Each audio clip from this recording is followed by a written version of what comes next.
Welcome to The Composed Artist, the podcast where we explore the intersection of artistry, entrepreneurship, and self-improvement and continue to pursue a more composed life. I'm your host, Stephanie, an artist specializing in live wedding painting, living in the vibrant and soulful city of New Orleans.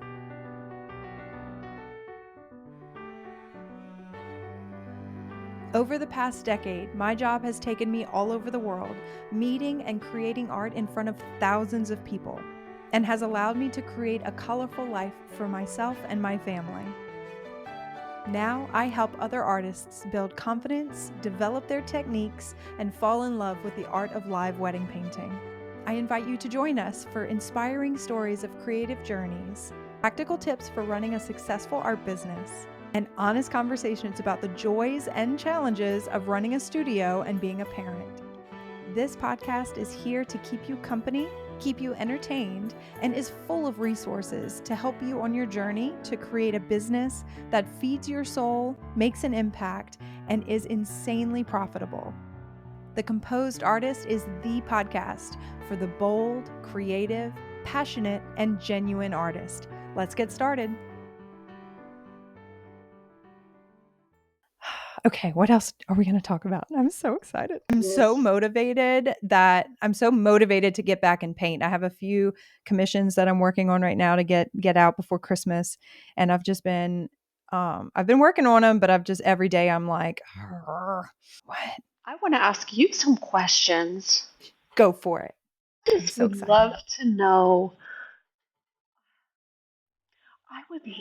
know what you think about, or how you think about, or however you want to rephrase this question for yourself. But when because I might not be asking the right question. But how do you think about portraits? Because I find that your portraits are so beautiful, and you always get the likeness, and also a wonderful feeling too in them. And I just am wondering, like, how you think about them. You're doing. I enjoy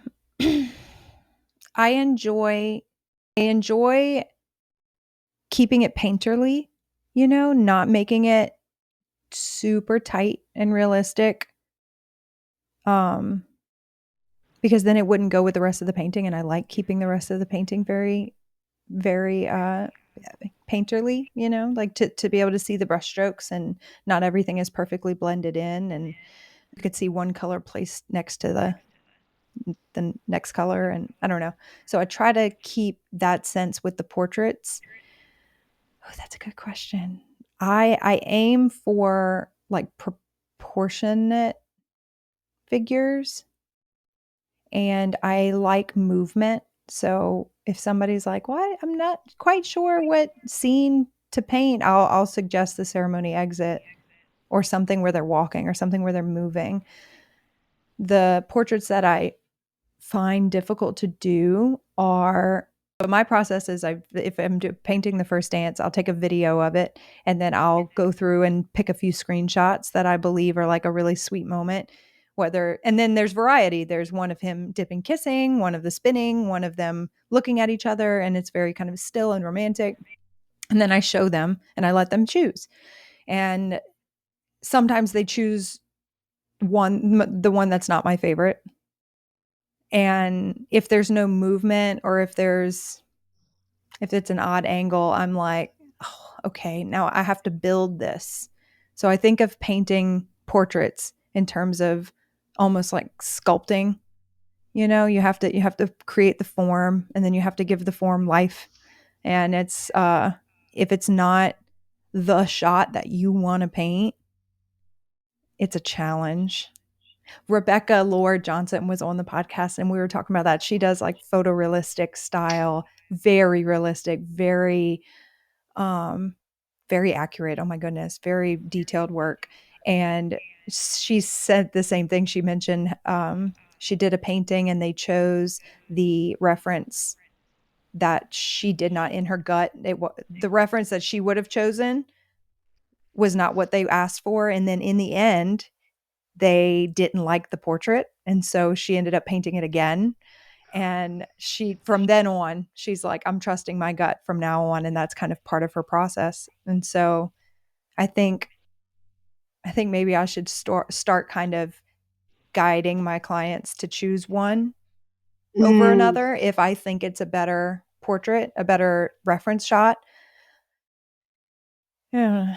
Oh, that's kind yeah. of that's my thought. That's the thoughts on the portraits, and then I try to make them as either as big as possible to get the most detail and to make them like the hot shot center point of the canvas, or to position them in a way that the ballroom or whatever the scenery, if the ballroom is very grand and we want to capture the grandeur of the room, I have to paint them smaller. But I, you know, you again, you don't want to force all of this life and energy into 6 inches. You know, that the portrait is going to be a different product at half an inch tall than an inch and a half tall. It's just a different product. And so expectation wise with the clients, you got to keep that in mind. But um, those are my thoughts on portraits. I enjoy them. I like, I think I like painting plein air, like landscapes, and I paint florals all the time at weddings. And so painting a flower in a vase as a still life is not super fun for me. But I do like challenging myself without life, nature, you know, that kind of thing. Because portraits are a lot of work.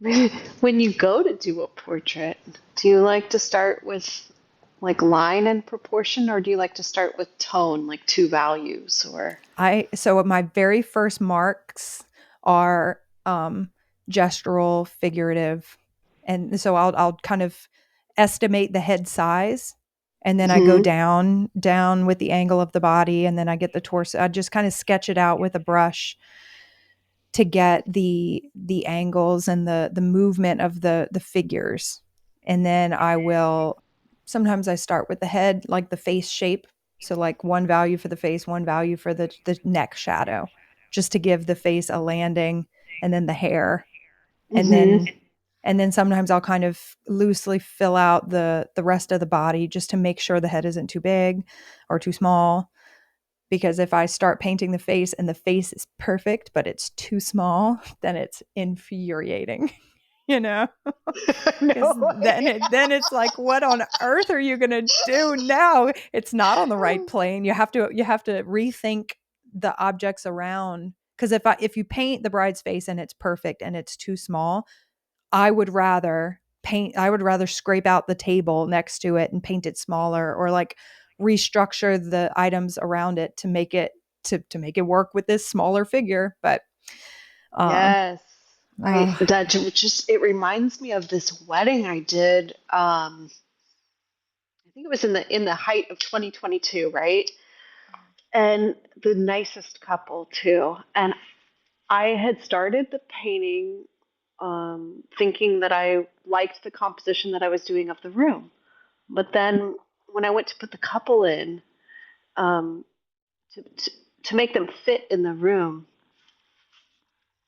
I'd have to make them really, really small, you know? yeah, And then I wanted to paint them bigger. And then there was this disconnect in between the couple and the background, right? I mean, we've all been there. yeah, But I was so panicked that I could not figure out why does my painting look so bad. yeah. And then, of course, I slept on it and I looked at it in the morning and I'm like, oh, okay, you just have a little bit of a scale issue here. It's not that big of a deal, you Hmm. know. But I mean, I went to such a dark place. I was like, I'm never going to do a wedding again. This is like recent too. I don't deserve this job. I'm uh, so bad. Everybody's just so good at this and I suck and whatever. So it's like, do y'all hear that, everybody? Laura Swytak is having self-esteem issues. If well, and she's the goat. it uh, just happens, right? And it's like sometimes it's something so little that you have to fix, or maybe sometimes I'll wake up the next day and I'll be, you know, be hard on myself, like why am I having such a hard time? And then the next day you realize, oh, my reference photo was kind of crap, mhm. you know, or I was taking the wrong angle on this, or whatever. It's something like kind of easy that you can work on. Uh, but sometimes when you're at the wedding and you get caught up in it, you can't really see it. You know, you gotta like Yeah. give yourself a little space. Yeah, you do kind of have a sense of blinders when you're at the wedding because you're working with what you think is you're working with what you have. But there's a lot of creative liberty that you can take and then you can correct certain things. And then some. Have you ever Yeah. had to start a painting from scratch? Have you ever had to redo anything? Yes. Okay. I I should talk about this one because I think it's a good lesson that I learned. Mhm. And I hope somebody who needs to learn this lesson can hear it. Um, Sometimes I'll come back from a wedding and I'll look at the painting and think, oh, this is the old me. I'm not doing this anymore after this experience, but I think, oh, like this particular one I did, I thought everything was too close to the front of the picture plane and I wanted more depth. And I Mhm. didn't like the composition that I had done because everything was just facing forward and it was just like that Yeah. right there. Yeah. So I thought, oh, okay, I am gonna just like redo this thing and give it some depth and like make it a little more of a more complex evolved scene. And so they had just gotten my live painting option and I was just kind of going down this rabbit trail of perfectionism where I thought, oh, I can do Mm. something better and I really like them. I want to do something nice for them. La la Yeah. la, right? So I did this thing and I sent it to them and they were just like, where's the other painting? so so they didn't like what I thought was an improvement. Yeah. They liked how it was before. Wow. And they So probably had photos from their photographer of, like, the yeah. process, so they Uh, knew it was different. Wow. uh. So I mean, I learned a lot from that lesson. Is like one, you don't have to reinvent the wheel every time you do a painting, you know. And like two, you can just honor the decisions that you make and not think that, oh, I should have done this, I could have done that, whatever. And then three is like you might not see something that the couple sees that they really like about it, And so, anyways, I had to basically use the image that I had of the painting before I had, like, in my mind, made it better and redo. I had to redo the whole thing and put it back to how it was. And now that just killed me Whoa. because it was like 3 weeks of time that I had Yeah. spent on this thing, and I just went down this unhealthy thought pattern of like thinking that I was improving it when I wasn't even sure if that's what they wanted or Yeah. whatever. So I don't know if we're gonna keep this story in the podcast, No, it's an excellent but story if you don't mind because uh, it's it's such a delicate line to toe because you are trying to honor what you think is right as an artist. Like you're trying to trust your creative instincts, but also checking in with the client or like giving them the option ahead of time, the option to choose, having an extra phone call that's like I'm kind of thinking about lighting. mm, I'm gonna get there at 4 p.m. The first dance happens at 8, which means I will be there during the day and during the night. Do you want the painting to be during the day or at night? Because it's gonna be two different vibes. What do you as a couple like? What do you want? And then just giving them the option so that you're not missing an expectation that they may have. That was a lesson that I learned. I didn't think about the fact that when a bride tours a venue, they tour the venue at during the daytime when it's all lit up and the walls are white and it's a completely different style of room and space than it is at night when they turn the light down and there's like the chandeliers are twinkling and there's warm glowing candles, there's greenery, there's blue up lighting from the band. It's moody, it's party vibes, it's different. It's a different energy. And I painted the reception as I saw it with all these uplights and the effect that it had. And was she didn't tell me, she couldn't quite describe what it was that she didn't like about it, but it occurred to me I didn't consider what she loved about the venue when she booked it. And not, now she's got this kind of really obnoxiously lit, colored painting that's going to hang in her home. And yes, it is a painting from her wedding and she loved it. She told me she loved it. She said, "Oh, this is great." But I could tell it was not, it wasn't her style of art. So that's another Okay. thing, like considering what the client might really love. Some people really Mm. love the joy and the energy and the how they felt that night or how they're Mhm. expecting to feel that night. And some people are very specific about how the painting is going to look in their home and what colors. Maybe they saw another painting where there was tons of greenery and they didn't tell me that that's what they loved about it, but then when I did their painting and I didn't really oomph up the greenery as much as they want, like that stuff matters.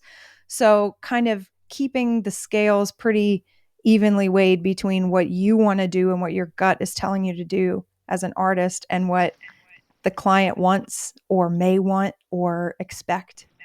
Whoo, girl. Mm. That's Yeah. it's so much of the job happens before you put paint on the canvas, Yeah. expectation wise and everything. So no, I'm Yeah. glad you told that story. That was kind of a story about what happens after the wedding, right?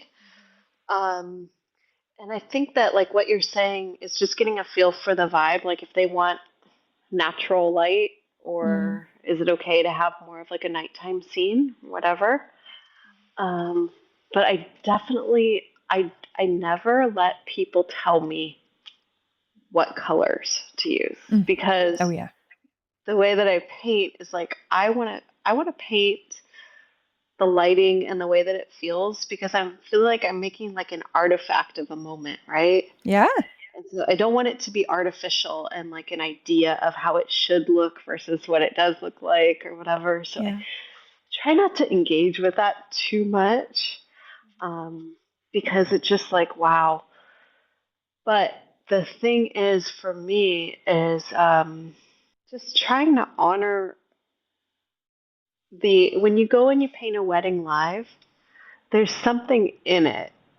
Even if it's not perfect, even if you think it could be better, there's something in it from the night that should be honored, you know? And so this idea that I've since moved away from since this experience that okay, this is what I painted at the wedding, but this is what I wish I would have painted.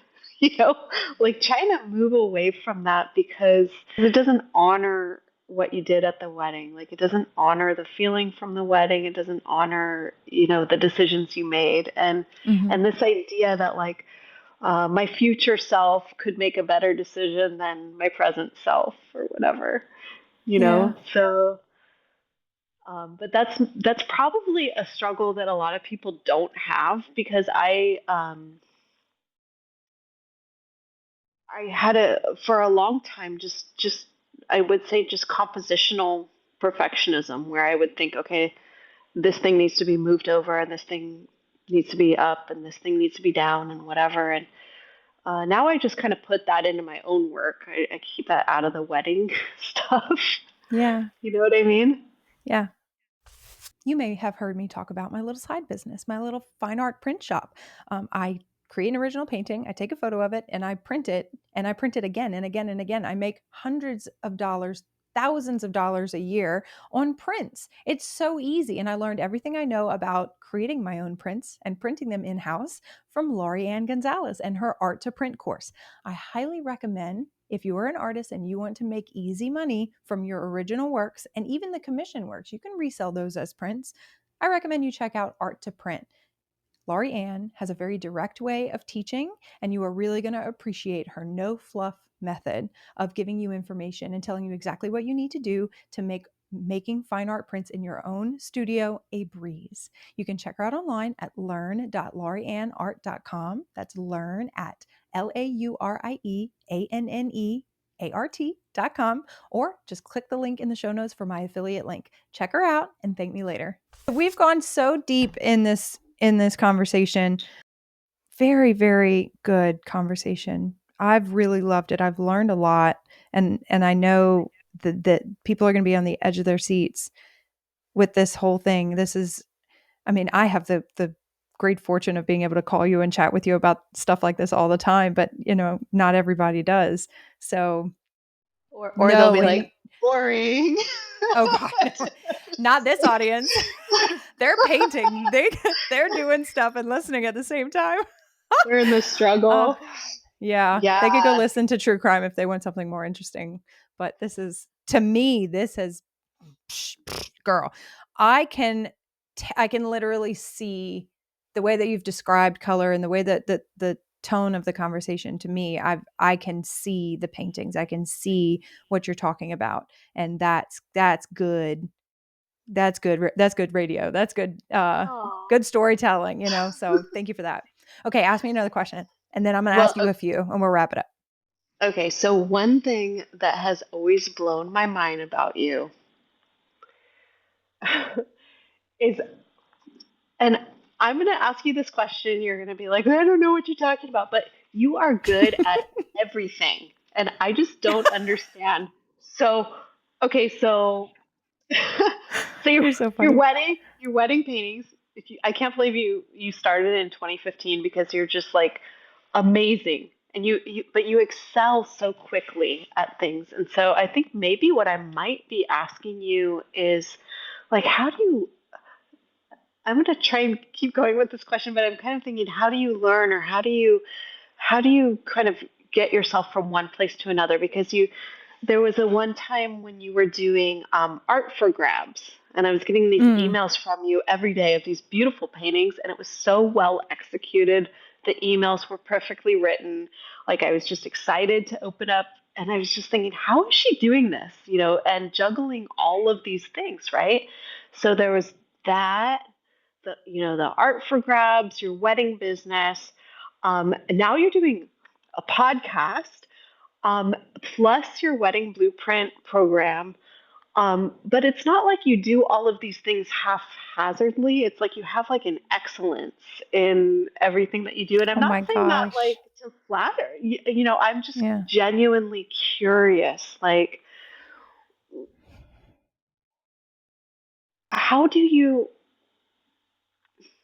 What is it that motivates you or drives you, or how do you? What is it that is behind? You know how you dive into things and you figure them out and you do them really well. Oh my gosh.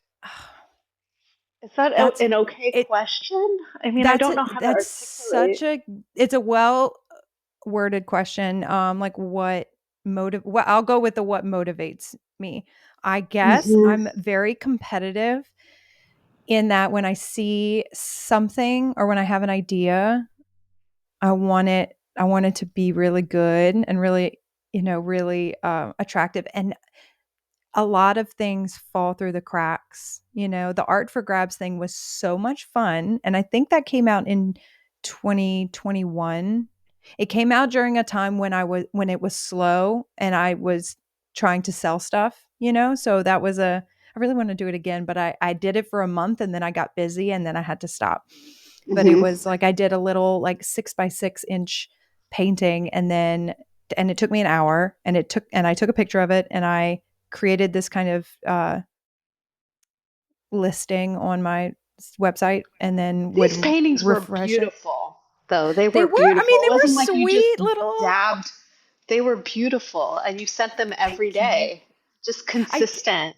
I was Yeah. consistent for a month and I sold them all and and they were all like $100. It was very easy for people, but for me it was a project.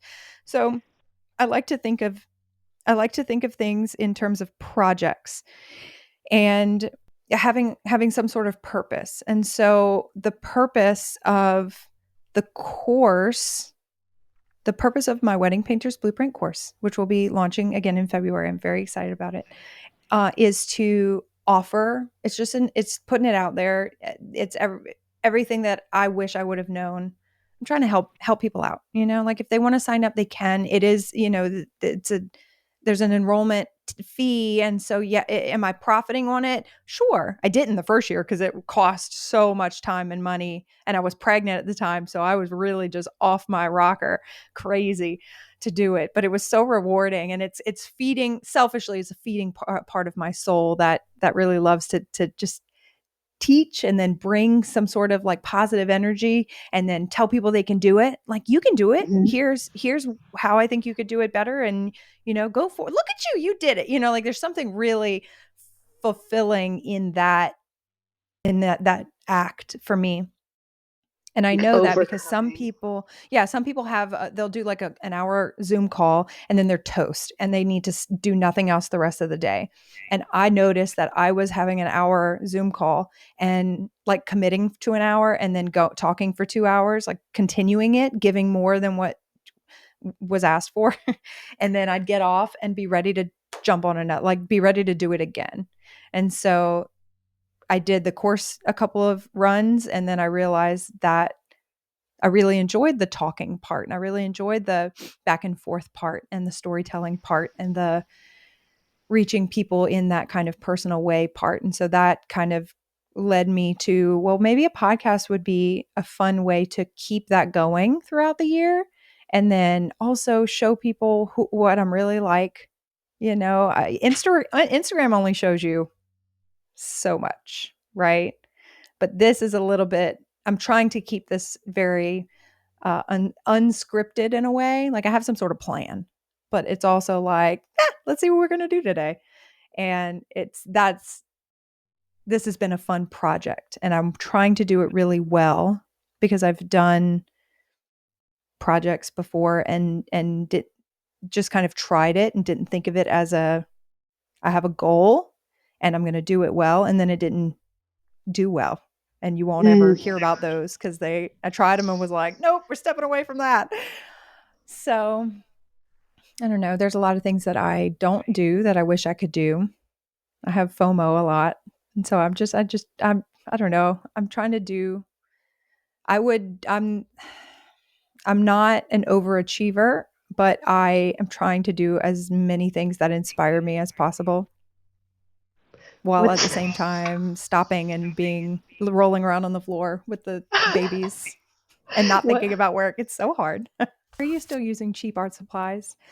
Look, you don't have to tell me, but if you want to level up, you have to use better supplies. Come on, let's invest a little. I've been using Rosemary and Company for my paintbrushes for the past 5 years or so, and I have never thrown away one of these brushes. The quality is unmatched, and they're like reasonably priced. I hate to say it, but they're the best.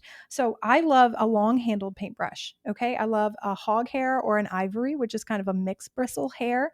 And Rosemary and Company, they have like so many options. So I would check them out. The website is www.rosemaryandco.com. That's Rosemary spelled Rosemary and co.com. Or you can just click the link in my show notes and it'll take you directly to my personal wish list. It's all the brushes that I use and recommend. So check them out and thank me later. What's one project that we've never seen that you're glad that you put the kibosh on? Like you realized, okay, this is just not for me.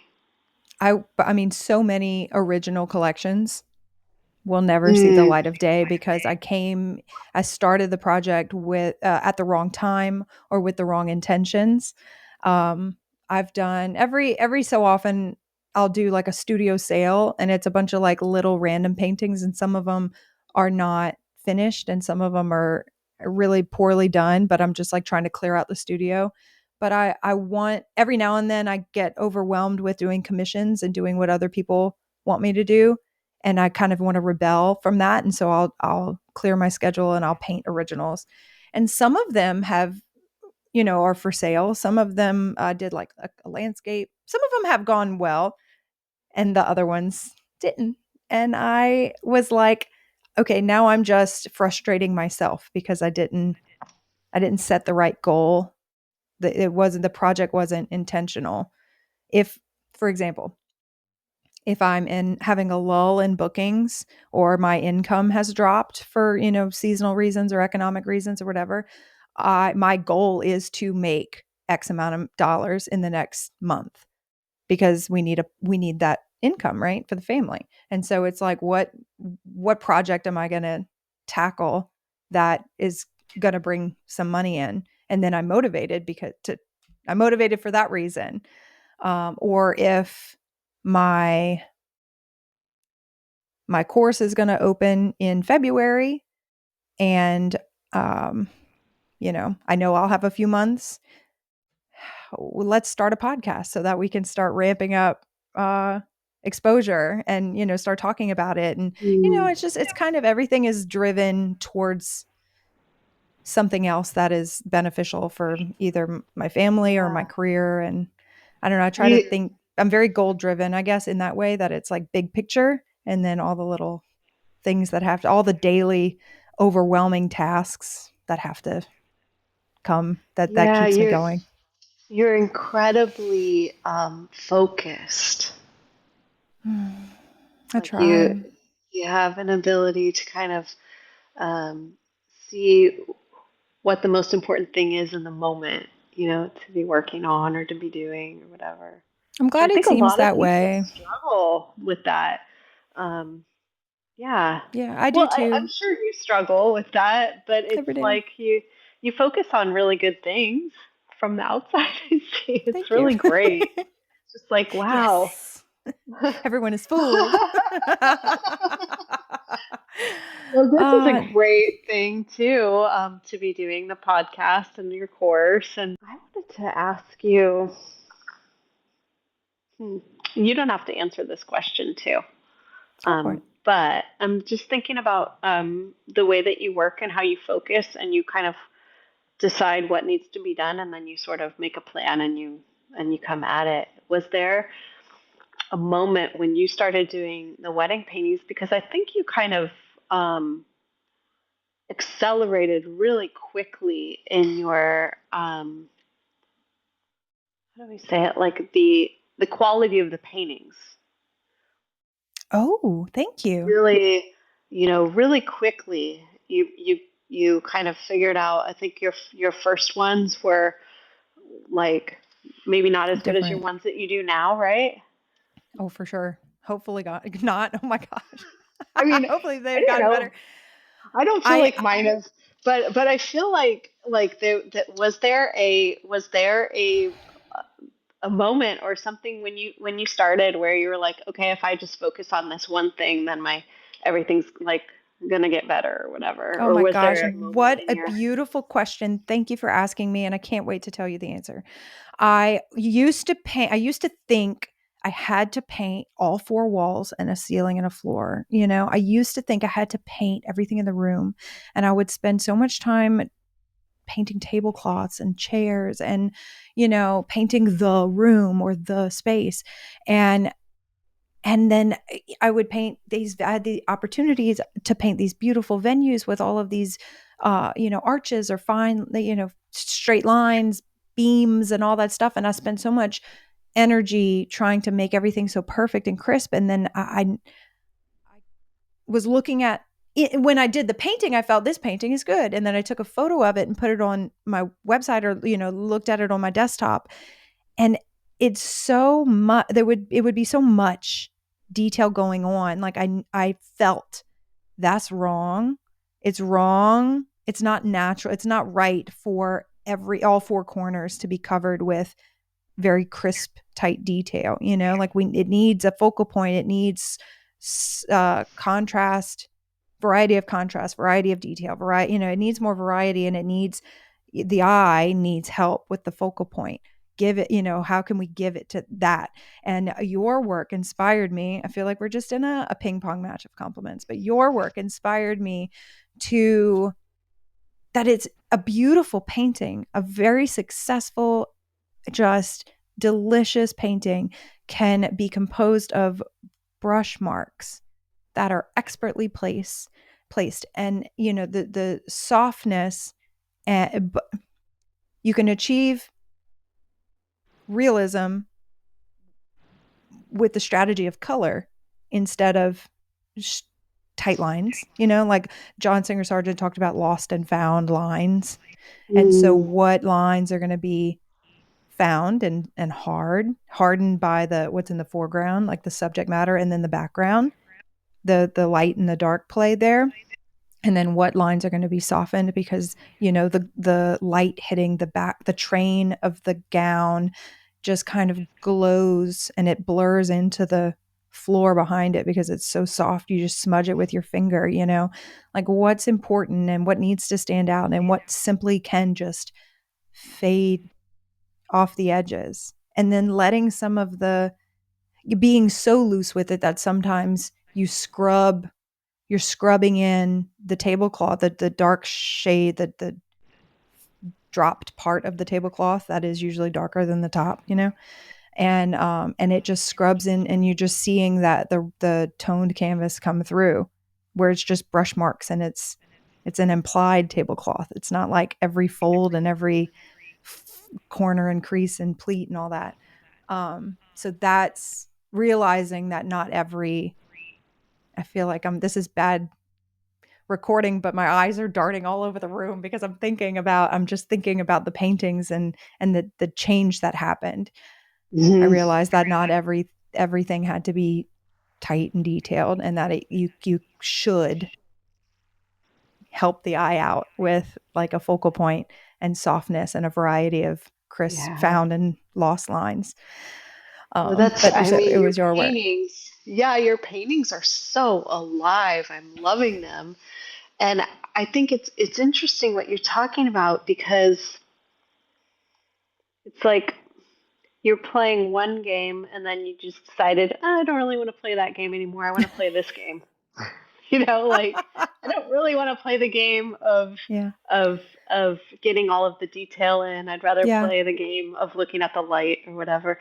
And And it's it's both very liberating. difficult. It's difficult to Yeah. do either. It's Mm-hmm. not saying it's very hard to do. I hear some people say like, "Oh, I just don't want to do a detailed thing." And I'm like, "Well, have you tried?" Cuz it's like it's a good exercise. Mm-hmm. like to learn how Well, to do yeah. that, Well, sure. And then, It's difficult. detailed. What is detail? Is detail just small, using a smaller brush and painting every petal on the rose, or is detail Yeah. getting the lines on the wooden floor perfect so that the perspective, the sense of perspective is just Yeah. like money. Like, what is detail? What are you talking about? Because if we're talking about covering 3 feet by 4 feet of canvas in a short amount of time, you know, Yeah. you can use a big brush and get detail in there.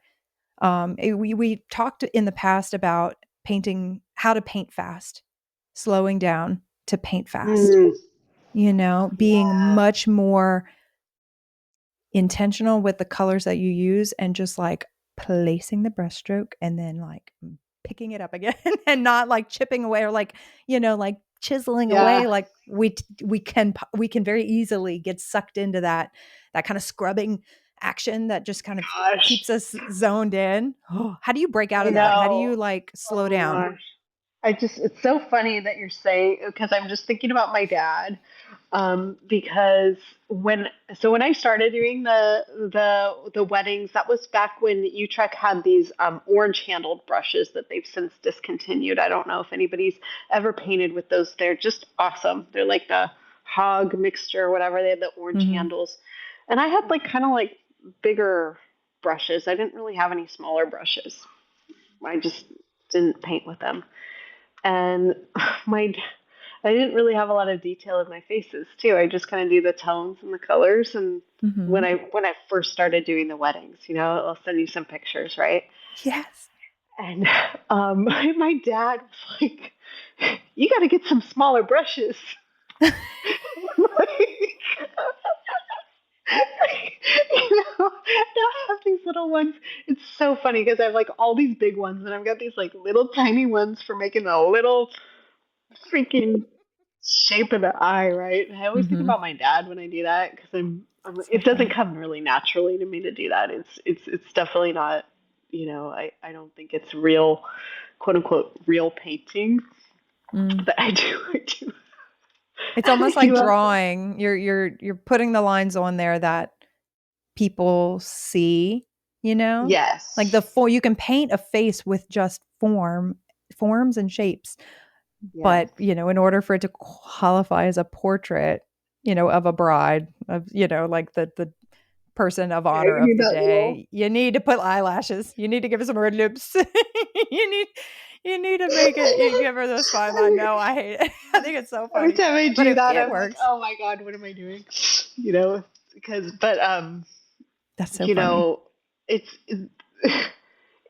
it's to me in my mind, it's not real painting, but it's also really Mm. fun too to like get the. To me, it's just so fun when you have an expression of somebody and you feel like, oh god, I really got their expression, Yes. and you're Yeah. like putting the little marks on, and Yeah.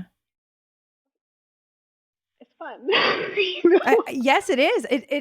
It is fun. It's fulfilling. It's like a boost of adrenaline whenever somebody is, either has a big smile or they've got like dimples, or it's almost like there's the ideal proportionate human face, and straight on ears, eyebrows, hair, cut, or whatever. But then there's real people, and when you paint the person and you capture that like essence of the joy in their face, or their, the way I did this one painting this year, and the groom, I remember in the painting he spun her out and he spun her in, and I caught when he was spinning her in and her arms were crossed, and there was like this, and her dress was Oh, flowing around them, and it was just awesome.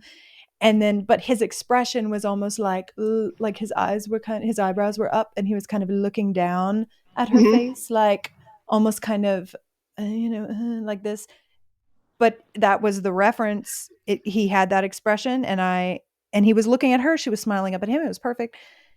But all the groomsmen came up and said, that's him, he looks Oh, like that's him. And so it's, oh, and that's you never awesome. meet these people until the day, and you just kind of, when you're able to Yes, capture that essence, it's like a win. It's like, yeah, I don't know. I agree. feels really good. And then when you get Hmm. people saying, "Oh, that looks just like them," or whatever, and it resonates with people that know them. I Yes. mean, what's it's so exhilarating, isn't it? Yeah, I mean, it that's such is. a cool experience for you to have all of the groomsmen coming. I mean, like especially when you sort of, I can't tell you how many times I've second guessed, like I've had my intuition tell me something and then I've second guessed it, but then I've gone with it anyways, and it's always worked out, And it works you out. know? Yes. We have our intuition is loud, like when you're making decisions like that, because that is the job. It's just one decision after another. And when you trust your gut on those decisions, it usually works out, you know because if you're Yeah. second guessing yourself, and then you go with the other option, Yes. that doesn't ever I work out. I had this one I just wanted to tell you about. Tell Here we me. go. So I have my clients do a questionnaire, right? And then we go over that over the phone. And so I knew that she was excited about these big windows that open, and there's like a little peekaboo of the coast, and they were going to do the long tables with the flowers and everything. And so I kind of knew that we were doing the first dance, and those aspects of the venue that she was excited about, right? But I got there, and every time I tried to look for an angle on those items, it looked kind of like flat and dead. Like there just wasn't anything dynamic Mm. about it. And I knew, like looking at it, there were these beautiful florals, but every angle that I took that was trying to incorporate all the things she asked for, minimized the florals, and they couldn't Yeah. really see them. Um, so I was just going around, and then I went from one side of the room to the other, and I crossed over this stage that they had, and they had a grand piano, and then they had flowers draped over the grand piano. And then I could Ooh. see the initials on the dance floor, like right below. And I was just thinking, oh, this would be so bitchin' to do, like the view over the piano of them on the dance floor, even though that's not what they asked me to do. Yeah. Although they did ask me first dance, right? So, Yeah. so I knew, okay, what, and I vacillated. I was like, should I do what's in the questionnaire or should I do this thing that I think would be really cool? Yeah. What'd you do? And I did the thing that would be really cool. And it's one of my favorite paintings because I basically finished it at the wedding. I was in such a nice feeling. And then they ended up doing a dip for their dance that I got, and the dip complemented the flow of the flowers. Like there was this Oh, zigzag back and forth kind of thing. So it was yeah. almost like I knew when I saw their dip that angle that I had chose was I was supposed to choose that angle. Like because Yeah. that was what Wow. was I wouldn't have known that, right? Yeah. But sometimes like you said, it's if your intuition, if you listen to it and you follow it, you sometimes your my logic kept telling me no, no, no, go back to the questionnaire, do what they told you. Mhm. And my intuition was like, no, this other thing's gonna be way better. Oh my So gosh. Is that a recent one you just did? yeah, I think that was last fall. I think Can so. I have that one. can you Yeah, send that to me? Like a picture it's of just it? it's basically just one I completed at the wedding. It's just the couple and the florals over the piano. It's a kind of a simple composition, but it just and you sometimes you see something and it just looks complete. And you're Yeah. like, okay, yeah, that's Oh my you gosh. know. Yes, composition is everything. Because we have to plan it before we start the paint. You can't just paint the dance floor. No, you need to consider you need to be considerate of the composition, and not every composition is centered with a horizon in the middle. It's not like that. It's not interesting. Yeah. So that's everything. Making those decisions. Wow. Is there a time when you went against what the client said and followed your intuition on something and it turned out well? Oh, yeah. Okay, let's see. A painting I recently did like this year. There's a venue in New Orleans, and it is kind of a long venue, very, very high ceilings, very detailed arches in the walls that go down to pillars. And then in the ceiling itself, there's like almost like a honeycomb pattern inset architect. Oh, delicious. I love this venue. You can't look anywhere without seeing beautiful architecture. It's just a lot of work. Every time I go there, I'm like rolling up my sleeves. I got work to do to capture the grandeur of it. But this particular wedding, I didn't expect how the detail in the florals. They brought in these trees, and there were a lot of green there was a lot of greenery, a lot of florals. It's like everywhere you looked there was something beautiful to see. But they did this really beautiful lattice type of backdrop for the band, and it had greenery, and it was, there were trees in every corner of the room. And they wanted the first dance, they wanted the dance floor, but there's a choice that I have to make. Am I going to put the background, like the setting, is the setting going to be the end of the room where the dance floor is? And if that is the setting, I can't quite capture the ceiling detail because it's a little closer up. And I actually posted it on my Instagram, the picture of the painting, and it's a reel or something. It's recent, in November of 2024. If anyone listening wants to go take a look at it. The other option is to turn around and paint the rest of the room. That kind of it's longer, so you can kind of get more of a shoop kind of perspective, and you can paint more detail in the ceiling. But when I was standing on this side of the dance floor looking out, all of the beautiful florals and greenery and the tables and the candles, they all kind of shrunk. And it felt Mm. very underwhelming. In real life, it was amazing, but in the composition, like what I was trying to do, it felt wrong. And it was such a struggle because I had to decide whether or not to paint more of the ceiling or more of a better composition. And so I went with this, and Yes. I'm pleased with it. And I didn't ask what she preferred. I didn't. I said, I was like, I'm going to trust me, and I'm going to trust that she trusts me to do. Maybe it's not what she was envisioning, but it is the best It's gonna painting be for her tonight. it's gonna Yeah. be better than what she was envisioning. Hmm. You know what I Yeah. mean? And then you Yeah. show somebody and they're like, "Oh, I didn't realize this Hmm. is better." You know? Yeah. You can't.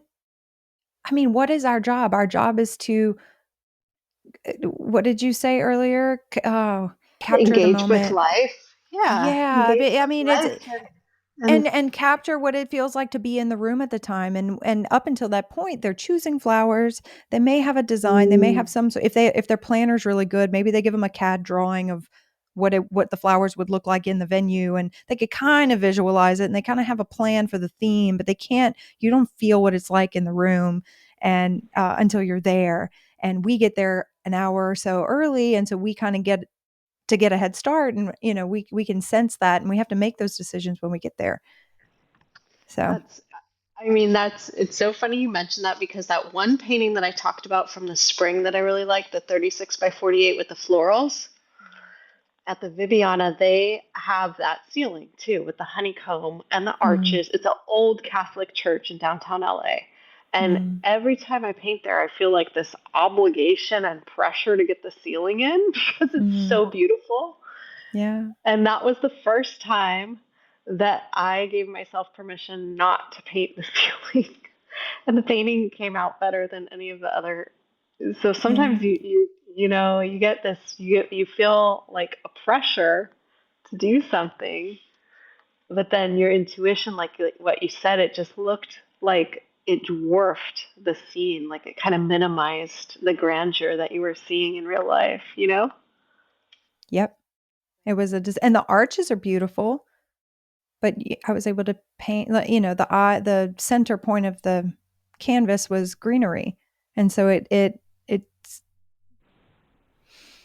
it felt more true to how it felt to be in the room that night. Mm. You almost weren't looking at the ceiling. Sometimes you look straight, it is all about the ceiling, and the chandelier is much more prevalent. It's funny how design and florals and it can really affect how the space feels. Because I've painted that venue a handful of times, and every painting is different. It's a different perspective. It's a different angle. Sometimes it's close up. Sometimes it's zoomed out. It's just I love changing it up and not painting it the same way every time, because that would That's be why your boring. work is so amazing, you know? Maybe. Because you listen to those little impulses and Yours too. oh, Yours too. I just love your work. I love your work. I'm inspired by your work. I'm inspired. Your work makes me a better artist. You know, it your really work makes does. me want to paint the portraits better. It's like paint portraits are so good. You, oh my gosh, Agnes too. I always look at her portraits and I'm like, dang. That And girl. now there are so many really good live painters out there, and I've been sort of off the Instagram for a couple years, and I'm getting back on, and I'm like, wow, everybody's gotten really good, you know? There Yeah. are the industry, if you're going to think of it as an industry, the group of painters who are live wedding painters are there's so much talent, and there's so much unique talent. I love getting together with my students and doing critiques and seeing, I teach what I know, which means that my style, they're influenced by my style. And somebody asked, how do you keep everybody from painting just like you? And it was a really good question, because the goal is not to have people paint like me. The goal is to have them dig deeper in their own development, and the way they see the world and things like that. And so we explored more unique, pushing unique styles better this year than we did last year. But everybody has, it's like a fingerprint. this unique, because you can mimic a style in the studio, but what you create when you're standing up and the band is playing and you've got to pee and you got 2 more hours left, what you create is organically raw, your work. That is your style. Yeah. So you have to lean into that. And what people are producing and what people are creating it's encouraging, because we can easily sit here and see the numbers and see how many people are kind of like they're popping up everywhere, and feel nervous or feel like this sense of competition and whatever. But on the other side, it's like, oh my gosh, there's so much talent and people want this and people are appreciating art in this way, and artists are supporting themselves with jobs like this. It's really a beautiful place to be in right now. I'm loving it. Yeah, it is. And I think that the more we all listen to our own intuition about things, Mm-hmm. and kind of try and follow that. Now, um, I have gone through phases where I've looked at, like I mentioned, I looked at that Catherine was doing the 24 by 36 Mm, at a certain point. I know that she does that size a lot, right? And I thought, oh, I should do that size, right? yeah. I have never really felt as comfortable on that size as the 36 by 48. And that's just an Mm, example of trying to, as we're talking about this, just being aware of when you're sort of, trying to put a square peg in a round hole, yeah. and just sort of honoring what your unique sensibilities are and developing a way to appreciate those. Yeah. I used to be so scared. I mean, terrified to bring oil paints to a wedding or an event that I was painting at, until I realized that Gamblin has me covered with all of the mediums, the paint thinner, the varnish, the whole gambit. I love using Gamsol as an odorless paint thinner. Okay, this is what I use to wash my brushes to thin the paint. I use a big jug of that to slow the drying time. If I'm trying to finish a painting and layer and do all of that, I use Galkid. It's a very thick medium that I love to use with my oil paints. And let's say it's very dry, it's a very hot and dry environment. I love to slow the drying time with refined linseed oil. This is my medium of choice for my oil paints. And when the painting is dry and I'm ready to send it off to the client, I varnish it with Gamvar, high gloss. That's my preference. And Gamblin has you covered with your preference as well. You can visit their website, www.gamblincolors.com. That's spelled Gamblin colors.com, or you can click the link in the show notes to shop my preference for oil painting mediums. Check them out and thank me later. It's been a very introspective time, this conversation. I've really enjoyed it. I hope those listening have enjoyed it as well. Okay, I want to ask you a few questions. Let's see. Thank you for asking me those questions. I love thinking about my decisions and the portfolio pieces and all that. I've really appreciated you asking questions. Thank you. What is a skill that you've learned in a past job that has helped you as a live wedding painter? Oh, I'd have to just say hands down waiting tables. Yeah, I agree. I just think that, and sometimes I forget too, we are in the hospitality industry, and, Yeah. you're making a painting, but it's also important that you don't lose sight of the fact that you're also like a service provider in the best way possible. And Yeah. that actually it helps me with the painting when I think of myself a little bit more like that. Mhm. So, yeah. It makes you get out of yourself, like you said. If you're ever like caught up in the struggle, like if you're on the struggle bus with the painting, to step away, turn around, and engage with a guest. Hmm. It reminds you of that you're at a wedding, that everybody's having a good time. this is a good time. This should not be should not be stressful. What you're doing is like it's entertainment. And so, as an artist, you can feel very like people have that RBF. I have an RBF when I paint, when I'm like in it. And so kind of stepping out of that. Yeah, stepping out of that and just Mhm.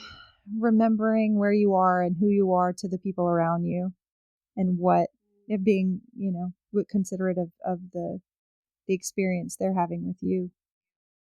It lightens the load in a way, you know. Yeah. That's good. So what about waiting tables? Just engaging with people, maybe running around, being on your feet all night, and having to keep a good attitude to get good tips, that kind of thing. 'Cause we got an element of that too.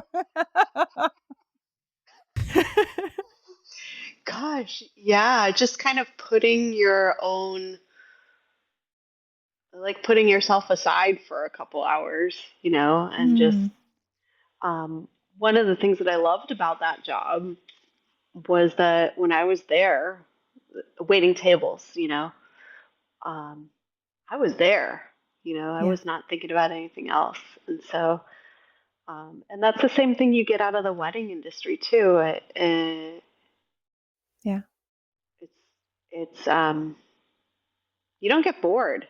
You just don't get bored. So that's super Ooh, fun. speaking of getting bored, I did a wedding. I've done this a couple of times, but the last time I did I made a decision. I'm going to be very intentional about placement. So there's a country club here in New Orleans, and it's broken into different ballrooms, and they were having dinner in one ballroom, and then the main bar was in this like the foyer, the center room of the club, and then the dance floor room, the dancing room was in another wing. It was in a different ballroom. So it was good flow. People who wanted to sit and visit and eat could go and do that in a Mhm. quiet room. Dancing was on the other end, but they put me in that middle room with the bar, which I had a lot of room. There wasn't ever a big crowd, and so it certainly was not a high pressure type of job, but the music was in the other room and I couldn't hear it. When I tell you, Laura, I was bored within an hour of painting. I was bored out of my mind. I wanted to put my AirPods in and just play some music. I realized it is so important to me in my process to have music playing, to be in the room with that tempo, that boom, just eh, Yes. I was so bored. When bored is the word. I was just chipping away at this painting. I had a reference photo. They wanted the first dance or a dip and a kiss. And so I went in there and got the reference and came back and I was using photos because they wanted the first dance in the dance on the dance floor in the Mm, dancing room, and they put me in another room. And so for me, I try to be as low maintenance as possible. I'm like, girl, I can make anything work. You put me me too. wherever, I'll make you happy. It's fine. Everything's Yeah. fine. I got it. And of course, and the painting came out really beautifully. I'm really proud of how it came out, especially considering the fact that I was just like, I got stuff to do. I'm thinking about what I got to do tomorrow. I'm thinking about, you just Oh, aren't, yeah, you're I know. detached from the energy of the. Oh, that was such an important lesson to learn. And I just learned it this year. Insane. I have definitely been at weddings where there's these, like, especially a more intimate wedding, right? There's these big lulls of silence. Like, Yeah. let's say they Elopements have, are hard. Yeah. oh my gosh. And so you're painting and you're like, I'm kind of out of the feeling here. I'm not hmm quite, You it's almost feel sort of, like you shouldn't be there. yeah, it's Yeah. weird. Yeah. So I definitely, I love that story. I totally relate to Oh. that. Oh It's my something to gosh. know. It's something to know to prepare because it's not like you wouldn't do it. Like I would do it. I have to have an air. I have to like angle myself to where I can have an AirPod in to give my. Yeah. I have to prepare for that because that one took me by surprise. I remember getting in the car and calling Chris and saying, "Let me tell you about this job," and It's him just just being interesting, like, right? "You were in a quiet room all night. Nobody bothered you. Why are you complaining?" I'm like, "I'm not complaining. I'm just taken aback by the experience of it." Oh man. Thought that was so funny. That is so Okay. funny. Okay, wait, Um, let me ask you the next question. We gotta go. What is a secret that you have to staying motivated or getting motivated when you've like been taking a break? oh gosh, my circles. So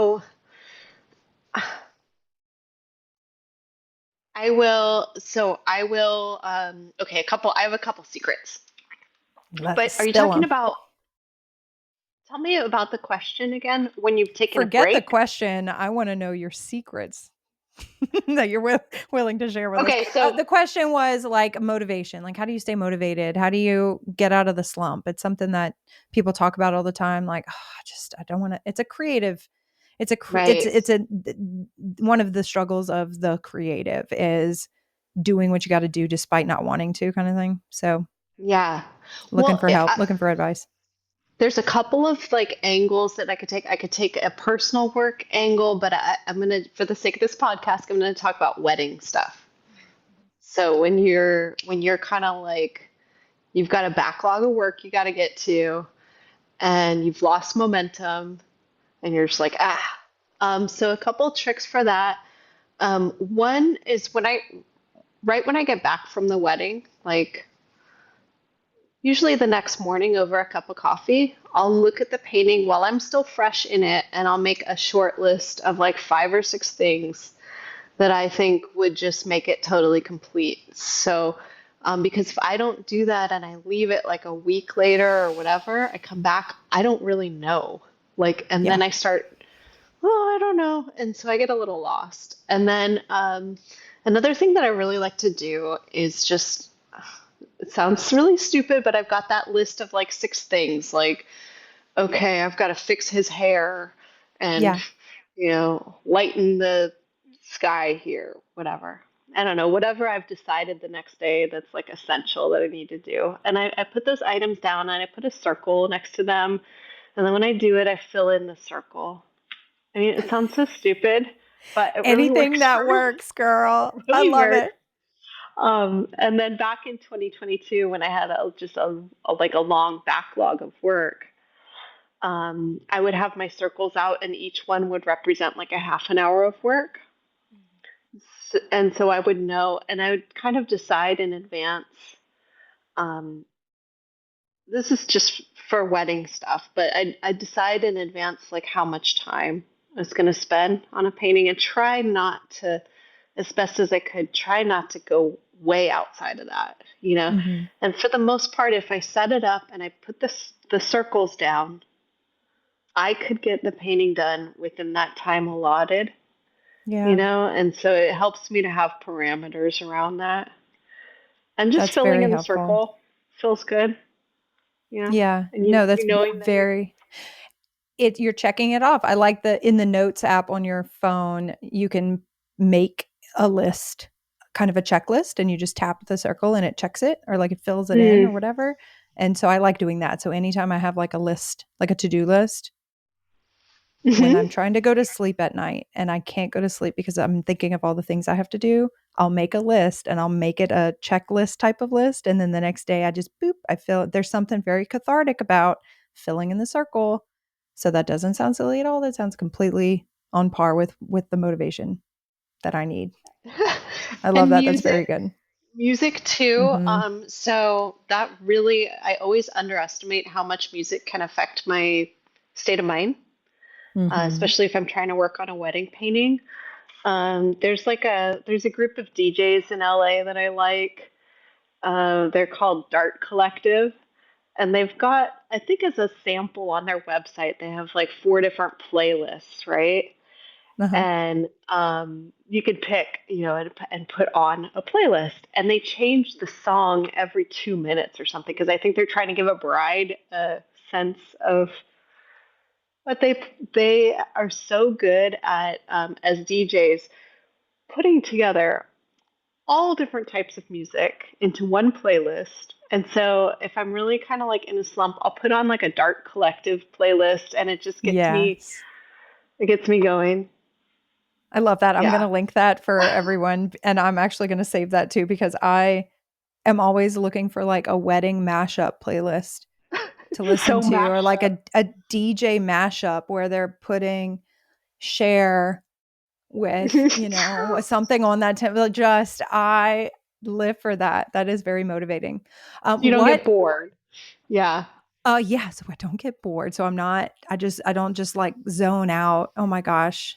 Ugh, there's nothing worse for productivity than spending too long on a painting, or like not wanting to, Oh my goodness. It's vital. Anyway, what advice do you have for artists who are just starting out as live wedding painters? Gosh, I feel like everything we've talked about, just kind Yeah, of listen to try this to, episode. yeah, like just trying to stay true to yourself and your own way of doing things. And also just not be hard on yourself when things don't go how you want them to go, or you don't make a perfect painting, or even if you make a horrible painting, it's okay. Yeah. Mm, that's really good. We talked a lot about inner thoughts and emotions and, things. I think the artist, we talked about the artist today, which I really appreciate. We talked about the art too, which I loved, but I really appreciate spending your time with us today. Where can people follow you and kind of maybe check you out, check out your work? We're going to be showing some examples of your work that we talked about in the episode. We'll kind of flash those up on YouTube. So if you're listening on Spotify, you can't see any of this. So you have to go to YouTube to see those. But Laura, where can people follow you? Well, I want to say, Stephanie, thank you so much for Oh, having me on your podcast. And it's such an honor to be included in this. And I just have so much respect for you, everything that you do, everything that you're trying to do in this space, and how supportive you are of other artists, and just how warm and open you are, and how easy you are to talk with. And so I just wanted to thank you so much for having me on. you're Um, so welcome. and it's been a delight to be able to spend so much time with you. I know we've been chatting and sort of thinking also about your audience and what Mm-hmm. would be useful for them, but I just love spending time with you no matter what we're I know, talking me about. too. I'm trying not Yeah. to be bitter. I have my first wedding in Hawaii this weekend. Finally, I've been doing this for 10 years and I finally booked a wedding in Hawaii. And you're not going to be I know. there. You have a wedding in LA. You do. Oh, Oh my gosh. I'm laughing because what are the odds? But yeah, I know. I've really Trading enjoyed places. this. Yeah. Um, but I have my website, uh, laurajanefineart.com, and then event painter on Instagram, and um, hopefully more things to come. I encourage everybody to go check out Laura's work, because her work is beautiful and she does do a good job. She's done a good job showing it off on Instagram, and then your website as well. I hope that you take this and receive this. Your work has inspired me since the day I started painting at weddings. It has inspired the improvements in my work and the changes in my style, and how you present yourself to your clients, how you present yourself online, your kindness. I'll tell you a quick story. Thank I've you, always thought that Stephanie. you were one of you're so welcome. I've always thought that you were the one to watch. And a couple of years ago, when I was still a little baby artist, you submitted an inquiry on my website just to ask me a question because you didn't have my email or anything. We were just friends on Instagram, kind of. And so I got this email from you, and you were asking something about my website. You were just saying, "Hey, love your work. I have a question." Blah, blah, blah, and you just reached out. I have to tell you, I was unmarried at the time, and I was living at home, and I have a lot of siblings. I ran downstairs and was like, "You guys, guess who just asked me a question?" And my brother, who was So like funny. 10, I know, isn't that hilarious?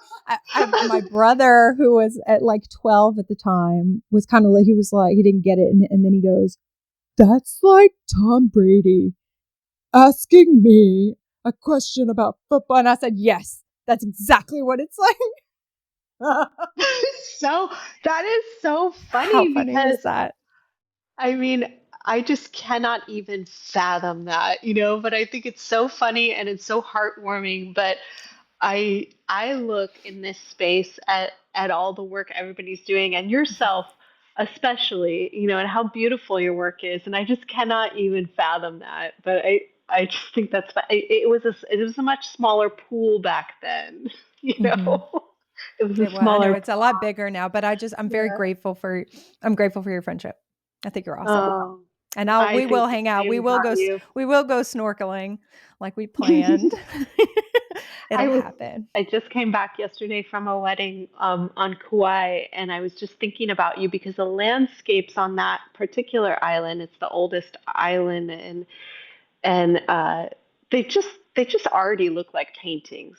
And I was thinking, Yeah. oh, Stephanie and I should just spend a week here and just do some landscape painting together. Done. Just Done. a little Oh, DIY retreat, So I love that. thank Thank you so you. much. All right. I'll talk to you soon. Okay, bye, Stephanie. Bye, Laura. Thank you for tuning in and joining us on this journey of artistic exploration, entrepreneurial growth, and personal development. Remember, you have the power to create a life that is both fulfilled and balanced. If you enjoyed today's podcast, please subscribe to The Composed Artist on Spotify, Apple Podcasts, and YouTube. And don't forget to leave us a review.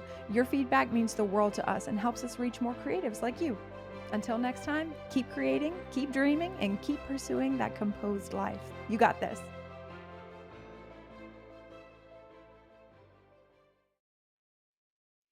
Yeah. That's so fun. Oh my gosh. Oh, I gotta stretch. I just feel like Oh a my gosh. cat. I wanted to ask you. Oh my gosh. Well, You ask me a okay, question, I'll so answer it as quickly as possible because I'm long winded. I'm the long-winded one. Oh my I god. love it.